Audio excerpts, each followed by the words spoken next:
Good afternoon, good evening, good morning. Chamisa announced that is coming back into politics after 2 years absence. The number one reason he gave for coming back is that he stepped aside and for 2 years he hoped somebody else will fill up that space. And nobody did. The space is vacant. And he is going back on the dancing floor to dance for the nation. The number two reason he gave is that he's not just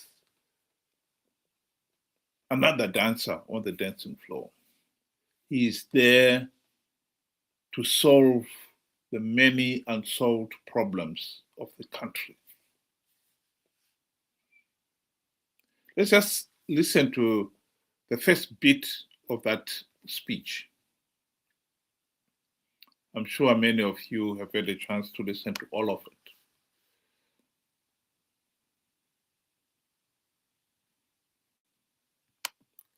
Ladies and gentlemen, members of the press corps, fellow citizens, I come to you at such a critical moment in the history of our country, possibly after 2 years, having left the dance floor, hoping that somebody else would occupy that dance floor.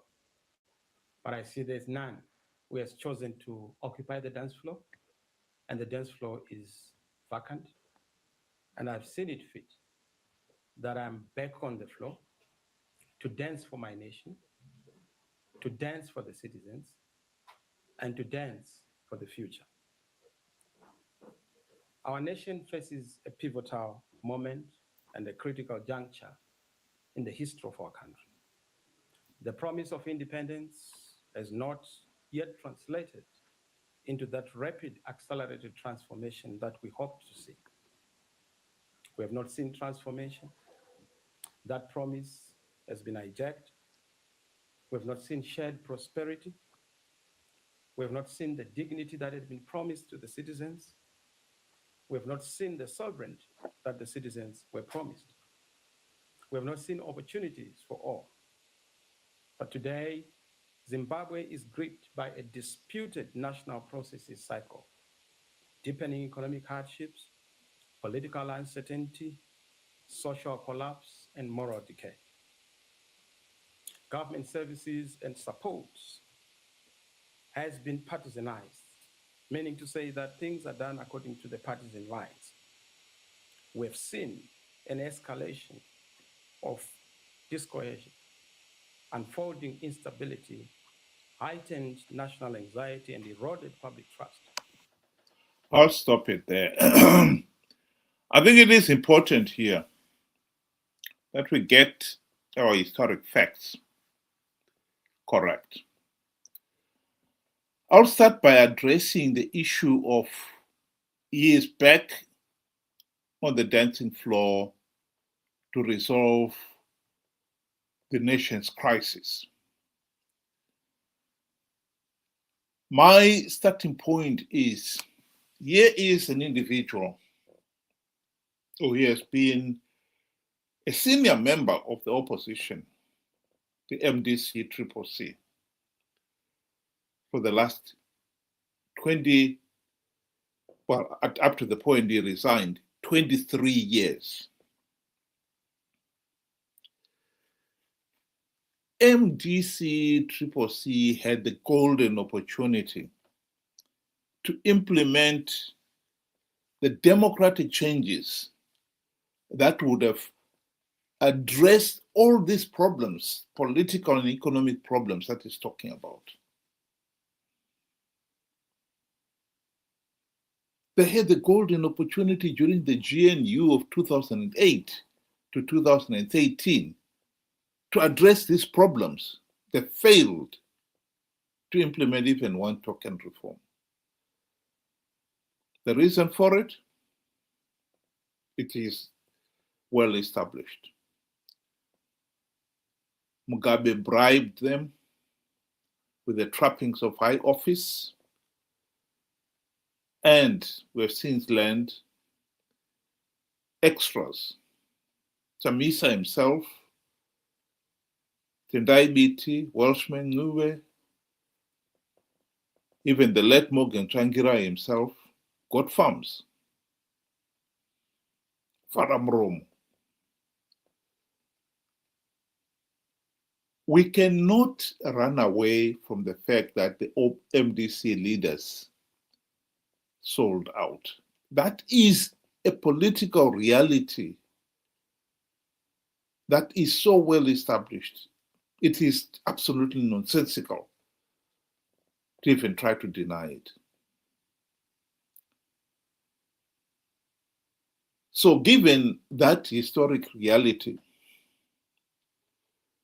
to now believe that Chamisa will this time come back on the dancing floor and address those economic and political problems that the nation has been facing, I think is far-fetched, to say the least. The immediate question is, why didn't you address them when you had the golden opportunity, particularly during the GNU? I think it would be more logical to say he's coming back for another chance to get more reward from ZANU-PF. Because make no mistake about it, Chamisa and company are going to participate in 2028 elections without even one token reform implemented. The chief beneficiary of that will be ZANU-PF, because they will rig the elections, and if Chamisa participate and they manage to get millions of their supporters to participate, they will give ZANU-PF legitimacy. We're back to where we are. And for that, ZANU-PF has in the past rewarded the likes of Chamisa. And that is also another historic fact. So let's go back to the number one reason he gave. I'm coming back on the dancing floor because nobody else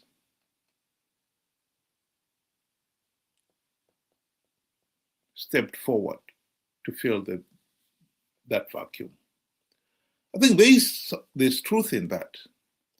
But for us to understand why no one else stepped forward to fill that vacuum, we need to understand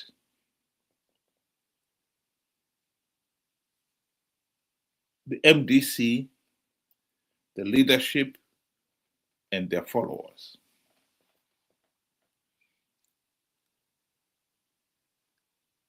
The US ambassador to Zimbabwe, 2004 to 2007, Chris Dale, said in a cable back to Washington that Morgan Tsvangirai was a flawed character with bad judgment, indecisive. And he predicted that if Morgan Tsvangirai was ever to get into power, he could become the albatross around the nation's neck.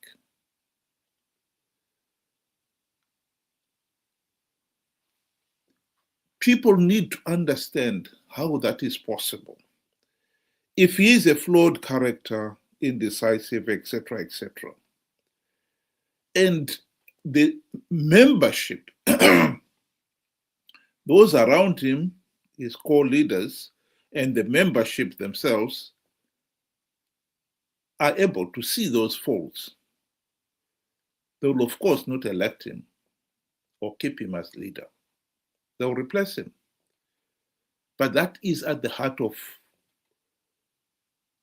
the failed political system in Zimbabwe. He surrounded himself with individuals who were equally flawed, indecisive, corrupt, and incompetent. And that we can ascertain by looking at their record. Like I said, they had the best opportunity to implement the democratic reforms during the GNU. They had 5 years. The MDC leaders were in the majority in parliament. They were in the majority in cabinet. And it would have required only one of them, an MP, a senator, a deputy minister, or minister, or deputy prime minister, or Prime Minister Morgan Tsvangirai himself, to submit a reform proposal, a democratic reform proposal in parliament.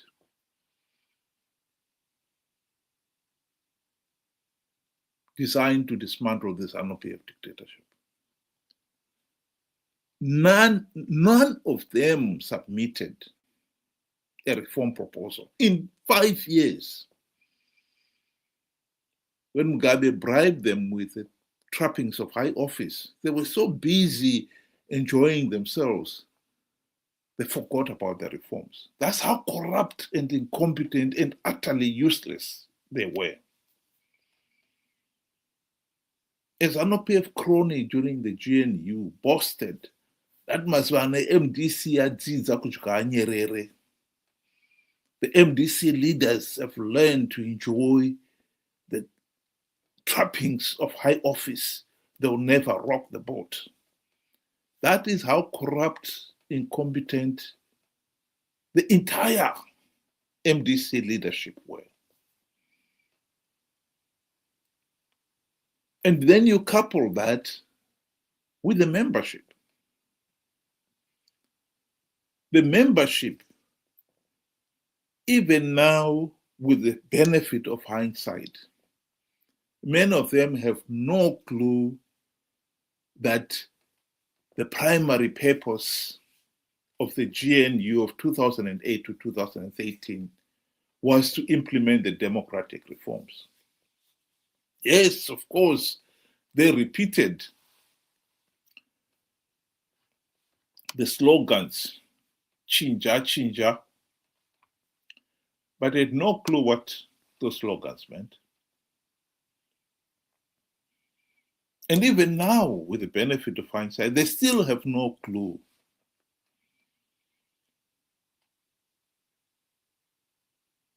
And therefore, then it is no surprise that those membership just follow the leaders blindly. Like it or not, they worshipped Morgan Tsvangirai. And when Chamisa took over, they also worshipped him. Not because he had done anything or said anything of substance. That is the caliber of membership we are dealing with here. I think at the time when Chamisa walked away from Triple C, any other competent member would have been after him, demanding an explanation on why, for instance, he had lied about plugging vote-rigging loopholes. Why he had turned around and said the whole party was infiltrated by ZANU-PF. And yet he was the one who was boasting that his strategic ambiguity had prevented ZANU-PF infiltrating the party. There were so many things that Chamisa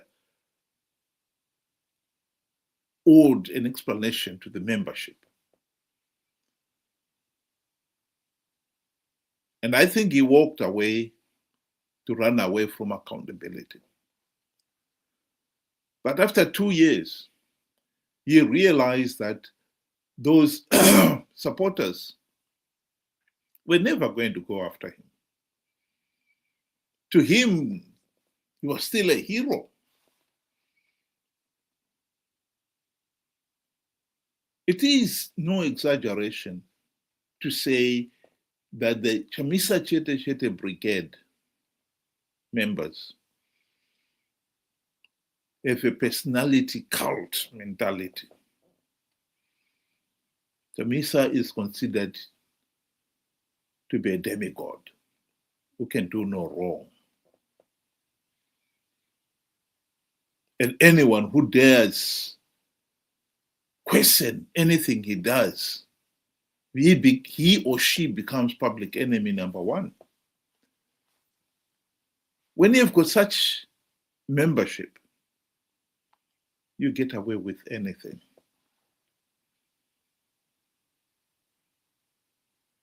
So in this particular case, if anyone was to step into the void and expect the support of the Chamisa Chete Brigade, they could forget it.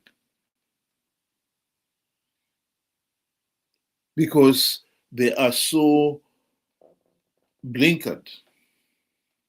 They see Chamisa as a demigod. And he has just come back to reclaim his throne.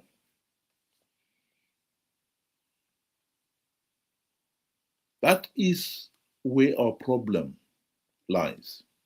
We do not have the problem with just the leaders. We've got the problem with the ordinary Zimbabweans, the voters, the electorate.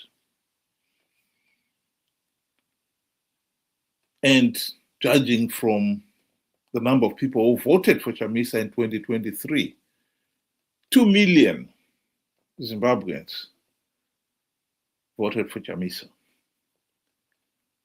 Another 2 million for ZANU-PF. That constitutes the entire electorate. This is our problem in Zimbabwe. We have an electorate that is so brainwashed to the point they cannot think for themselves.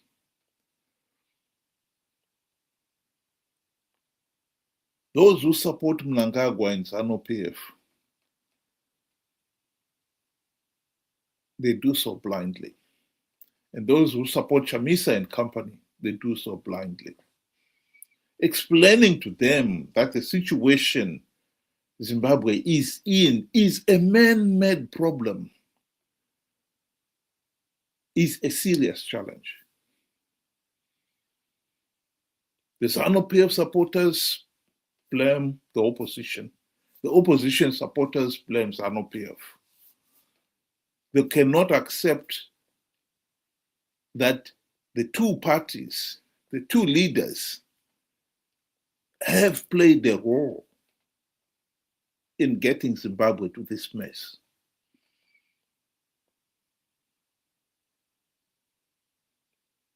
Ambassador Christel was right when he said if Tsvangirai ever got into power, he'll become an albatross around the nation's neck, a burden. He could have said the same thing about the other MDC leaders, because they have become a burden to the nation. More so because their supporters are blind. And that is what makes it so difficult to have any meaningful change in Zimbabwe. So let me repeat. Chamisa is back, but it's not going to change anything of substance. is just going to con people to participate in flawed 2028 elections to give ZANU-PF legitimacy.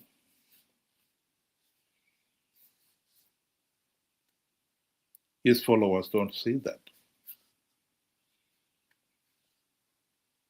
And it will take a lot of explaining to make them open their eyes to see it.